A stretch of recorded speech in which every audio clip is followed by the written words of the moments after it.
Rebonjour les enfants. Dans ce deuxième épisode du guide Pokémon stratégique en Google Traduction, nous allons parler des attaques. Il est évident que vous n'allez pas réussir grand-chose en utilisant Trompette, mais d'autres attaques vous seront bien plus utiles. Il existe 3 types d'attaques au sens technique du terme. Les attaques physiques, les attaques spéciales et les capacités non offensives.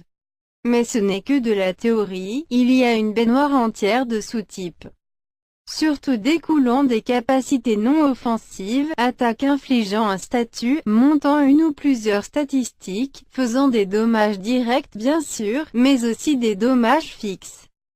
Baissant des statistiques adverses, à type variable, se basant sur le poids de l'adversaire. Infligeant des dommages tout en montant ou baissant des statistiques, et il y en a encore des tas comme ça, mais voyons les plus importants en détail. Les attaques dites de « setup » sont des attaques qui montent vos statistiques.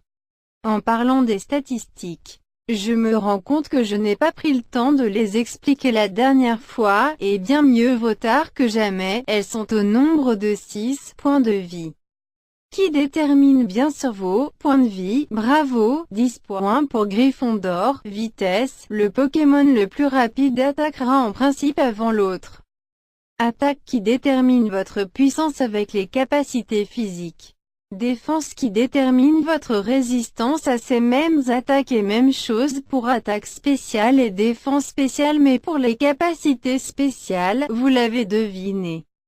Les attaques dites de statut infligent un statut à l'adversaire, tel que le sommeil qui l'empêche d'attaquer jusqu'à ce qu'il se réveille. Le gel qui est comme le sommeil en moins bien car utiliser ou subir une attaque feu le guérira, le poison qui enlève de plus en plus de points de vie à mesure que le temps passe. La brûlure qui enlève une petite partie des points de vie en plus de diviser l'attaque par 2 et la paralysie qui divise la vitesse par 2 et a une chance d'empêcher le Pokémon d'attaquer. Bon, cette vidéo a duré assez longtemps, alors on continuera la prochaine fois.